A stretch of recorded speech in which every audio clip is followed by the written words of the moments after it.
Hi guys, welcome to my channel. இன்றைக்கி யாரை பற்றி பார்க்க போகிறோம்னு உங்கள் எல்லாருக்குமே தெரிஞ்சிருக்கும். ஆமாங்க, நம்ம தக் லைஃபோட கிங் ஏஆர் ரஹ்மான் அவரை பற்றி தான் இன்றைக்கி பார்க்க போகிறோம். இதில் ஒரு டாப் 10 சம்பவங்கள் இருக்குது. அதில் 10வது இடத்துல உள்ளதை மிஸ் பண்ணாயிராமல் பாருங்கள். சேனலை ஸ்கிப் பண்ணிடாதீங்க வீடியோவை. இவர் பண்ண தக் லைஃப் இவருக்கே ரிப்பீட்டில் முடிஞ்சிருக்கும். அது ரொம்ப பயங்கரமாக இருந்துச்சு. கர்மாயிஸ் பூமரிங்கிற மாதிரி தலைவருக்கே தக்கு கொடுத்துட்டாங்க. அந்தளவுக்கு அந்த லாஸ்ட் வீடியோ இருக்கும். வீடியோவை ஸ்கிப் பண்ணிடாமல் பாருங்கள். இப்போ டாப் 1 சம்பவத்தை பார்ப்போம் வாங்க. கொஞ்ச நாளைக்கு முன்னாடி ஒரு ஹிந்தி படத்தை ஏஆர் ரஹ்மான் ப்ரொடியூஸ் பண்ணியிருந்தாரு, 99 சாங்ஸ் அப்படின்னு சொல்லிட்டு. அந்த படத்தோட ப்ரெஸ் மீட்டில் அவர் ஒன்று பண்ணியிருப்பாரு. मैं आपका हार्दिक स्वागत करती हूँ. We welcome you to Chennai.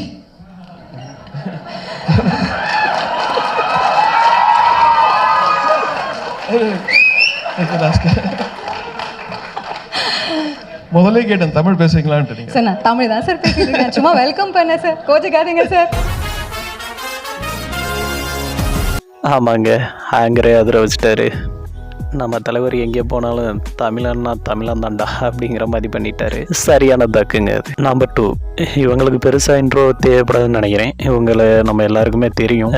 Vijay டிவியில் சன் சிங்கரில் இவங்க பெரிய ஃபேமஸாக இருந்தாங்க ஒரு டயத்தில். அந்த ஷோவில் நம்ம தலைவன் ஒரு டைம் கலந்துருப்பாப்புல.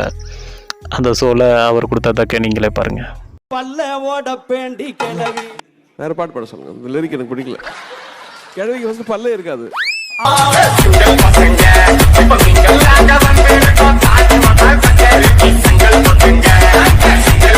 எப்பா செந்தில், உனக்கு இது தேவையா? தலைவங்கிட்டே வா. பொது இடத்துல ஒரு ப்ரெஸ் ரிப்போர்ட்டர் கேட்டிருப்பாரு, உங்கள் சாங்ஸ்லாம் எதுக்கு இப்போ ஒன்றுமே சரியாக இல்லையே, முன்னாடி இருந்த அளவுக்கு இல்லையான்னு நம்ம ரகுமான்கிட்ட கேட்டிருப்பாரு. அதுக்கு நம்ம ரகுமான் என்ன கொடுத்துருக்குறாருன்னு பாருங்க. இல்லை, நீங்கள் நல்ல சிஸ்டம் வாங்கிக்கோங்க, நல்லா கேட்கும், ஹெட்ஃபோனில் கேட்கலாம். சத்தியமாக இதை நான் எதிர்பார்க்கலாங்க. தலைவன் வேறு லெவல். ஆமாங்க, காலத்துக்கு தகுந்த மாதிரி அப்டேட் ஆகலைன்னா அவ்வளோதான்.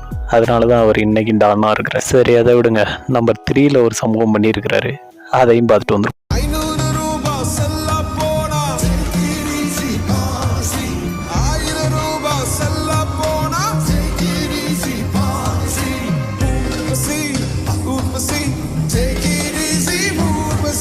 இங்கே சுற்றி நம்ம தலைவன் மோடியையும் விட்டு வைக்கல, செஞ்சுட்டாப்புல. மோடிஜி, இது உங்களுக்கு தான். ஒரு டைம் ஹிந்தியில் ஒரு பெரிய அவார்ட் ஃபங்க்ஷன் மாதிரி ஒன்று நடத்தியிருப்பாங்க. ஐஃபா அந்த அவார்டுன்னு சொல்லிட்டு நடத்தியிருப்பாங்க. இங்கே எல்லா ஆக்டர்ஸும் தமிழ், ஹிந்தி, தெலுங்கு எல்லா ஆக்டர்ஸுக்குமே அந்த அவார்டு கொடுக்குற மாதிரி தான் இருக்கும். இங்கே ஹோஸ்ட் பண்ணுறவங்க வந்து இங்கிலீஷில் தான் பண்ணணும். ஏன்னா இங்கே எல்லா லாங்குவேஜ்லேயும் உள்ளவங்க இருப்பாங்க. ஹிந்தியில் பண்ணால் யாருக்குமே தெரியாது. ஆனால் அந்த அவார்டு ஃபங்க்ஷன் முழுக்க ஹிந்தியில் தான் நடந்துட்டு இருந்துச்சு. அங்கே போயிட்டு நம்ம தலைவன் ஒன்று பண்ணியிருப்பாரு, நீங்களே பாருங்கள். And the winner is sir. இந்த ஐஃபா சிறந்த நடிகருக்கு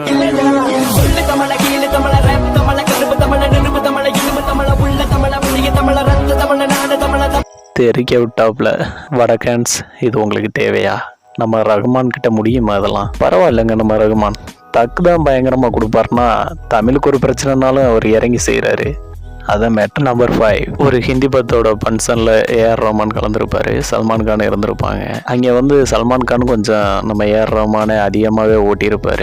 ஐ மீன், உனக்கெல்லாம் சாங்ஸ் அந்தளவுக்குலாம் போட தெரியலை, நீ எதுக்கு இந்த மாதிரிலாம் சாங்ஸ் போட்டுட்ருக்க, முன்னாடி மாதிரி போட தெரியல, அந்த மாதிரி சொல்லிட்டு இருப்பார். இதெல்லாம் சொல்லி முடிச்சுட்டு ஏன் படத்துக்கு நீ கண்டிப்பாக ஒரு சாங்ஸ் போட்டாகணும் அப்படிங்கிற மாதிரி சொல்லிட்டு கை கொடுக்க போவார்.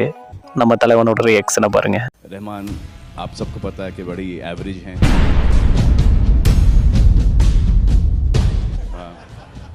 करेक्ट ना?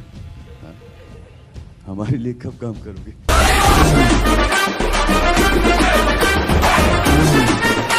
சல்மான், உனக்கு இது தேவைதான். தலைவன் சிரிச்சுட்டே தக்கு கொடுத்துட்றாரு. அதான் வேறு லெவல். நம்பர் 6, நம்ம எல்லாருமே பொன்னியின் செல்வன் படம் பார்த்துருப்போம். அதோட ப்ரெஸ் மீட் வந்து மும்பையில் நடந்துச்சு. அங்கே நம்ம ரகுமான்ட்ட ஒரு கேள்வி கேட்டிருப்பாங்க, பொன்னியின் நதி சாங் ஹிந்தியில் பாடுங்கன்னு சொல்லிட்டு. ஆனால் நம்ம ரகுமான் அங்கே என்ன பண்ணியிருக்கான்னு நீங்களே பாருங்க. I don't have the lyrics, but I can do the Tamil version. Ponni நதி பார்க்கணுமே காத்து போல, கன்னி பெண்கள் காணணுமே காத்து.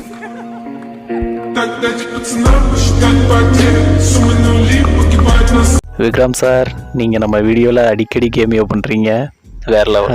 AR Rahman sir, Vikram sir 2 பேருமே வடக்கன்ஸ் செஞ்ச தருணம் தான் இது, அப்படிதான் சொல்லணும். நம்ம தலைவனுக்கு வடக்கன்ஸ் மேல அப்படி என்னதான் கோவம்னு தெரியல, வடக்கன்ஸை பார்த்தாவே செஞ்சிடுறாரு. நம்பர் 7 இதுவும் வடக்கன்ஸ் சம்பவம் தான், நீங்களே பார்த்துட்டு வாங்க. Can you just sing that for our, without anything, in the silence of the Republic studio with nothing around you, just your voice, please. A little solo is all we ask, please. So yeah, okay. On popular demand. तू ही रे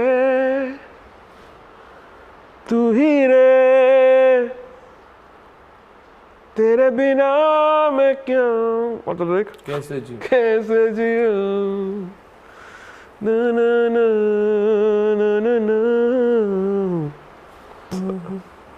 carry on you have my full encouragement. yeah thank you.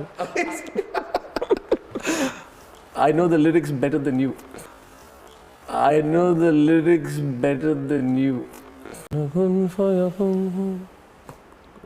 Would I be asking for too much? Yes.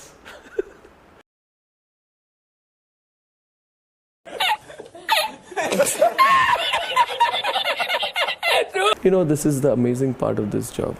சத்தியமாக எனக்கு ஒன்றும் புரியலை, ஆனால் செஞ்சுட்டாருன்னு மட்டும் தெரியுது. தயவு செஞ்சு புரிஞ்சவங்க இதை கமெண்ட் பண்ணுங்கள், எல்லாரும் தெரிஞ்சுக்கிறட்டும், நானும் தெரிஞ்சுக்கிறேன். நம்பர் 8 நம்ம தலைக்கணத்தின் தலைவன் இளையராஜா.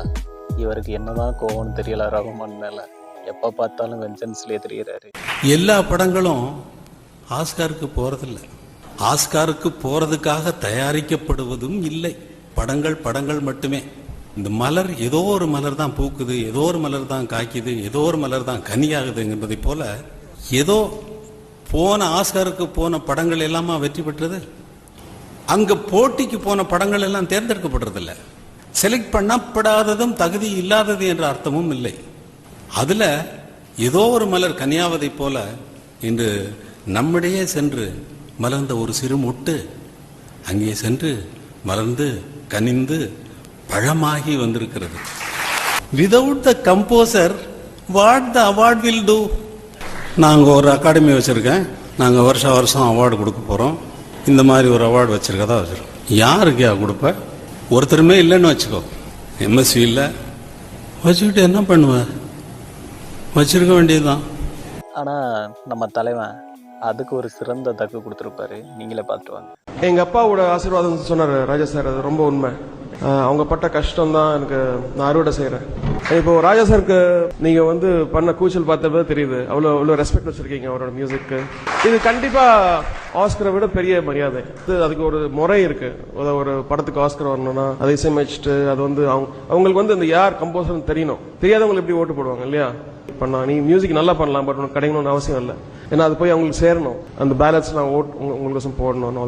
ஒரு சினிமா மியூசிக் ஒரு பெரிய அவார்டு கிடைக்கும் போது பியூரிஸ்ட் சொல்றவங்க ஒத்துக்க மாட்டாங்க. இதுனா மியூசிக் பண்ணியிருக்கான், இதெல்லாம் ஒரு பெரிய அவார்டா? ஒவ்வொரு இசைமாளுக்கும் ஒரு செட் ஆஃப் ஃபேன்ஸ் இருக்கு. என்ன ஆகுதுன்னா அது ஒரு நான் தான் வசதி, அவர் தான் வசதி, இவர் தான் வசதின்றதுக்கு பதிலா definitely let's all be together and don't abuse one's music. I'm talking about the web people. There's so much of hatred there.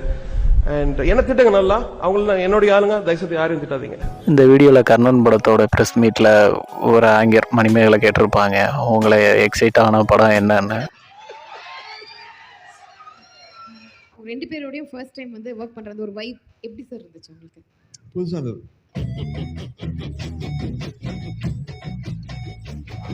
எல்லார்கிட்டையும் கடைசி படம் சொல்லி தான் டேட் வாங்கினேன். ஆனால் சார் துபாயில் போய் உட்காந்துட்டாங்க. ஏம்மா மணிமேகலை, உனக்கும் இது தேவையா? நம்ம தலைவன்ட்டு அவ்வளோ சீக்கிரம் யாரும் பேசி ஜெயிக்க முடியாதுன்னு நினைக்கிறேன். சிம்பிளாக சைலண்டாக அடிச்சுட்டு போயிட்டே இருப்பார். ஓகே கேஸ், டாப் 10 பார்க்குறதுக்கு முன்னாடி நம்ம வீடியோக்களை லைக் பண்ணுங்கள், ஷேர் பண்ணுங்கள், கமெண்ட் பண்ணுங்கள், முடிஞ்ச வரைக்கும் சப்ஸ்கிரைப் பண்ணி கொஞ்சம் சப்போர்ட் பண்ணுங்கள். இந்த மாதிரி வீடியோ போட எனக்கு கொஞ்சம் மோட்டிவேஷனாக இருக்கும். நம்ம ஆல்ரெடி இந்த வீடியோவை ஃபஸ்ட்லேயே பார்த்துருப்போம். அவர் 99 சாங்ஸ் அந்த படத்துக்கு ஹிந்தி அப்படின்ட்டு ஒரு தக் கொடுத்துட்டு போயிருப்பார். அதே தக் இவருக்கு விஜய் டிவியில் நடந்திருக்கும். உனக்கு தெரிஞ்ச ஹிந்தியில் அவர்கிட்ட பேசு. ஹிந்தியில பேசினா அவர் தான் கோச் பாரு. சரி ஓகே, அப்ப நீ இப்போ இந்த மேட்டர் எனக்கு தெரியாது. ஓகே, தமிழ் ஷோல தமிழ் பேசுங்க, ஹிந்தி ஷோல ஹிந்தி பேசுங்க. एहान कहने में मैं आपका हार्दिक स्वागत करती हूँ. Welcome you to channel.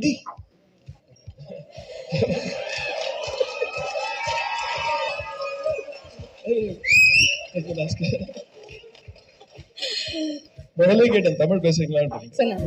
Karma is boomerang தான் போல இருக்கு. வேற லெவல் தலைவா. ஆனால் நீங்கள் அங்கேயும் தக்கு கொடுத்தீங்க பார்த்தீங்களா, அங்கே தான் நீங்கள் நிற்கிறீங்க. ஓகே கேஸ், இந்த மாதிரி இன்னொரு வீடியோவில் உங்களை நான் வந்து மீட் பண்ணுறேன். பாய் பாய்.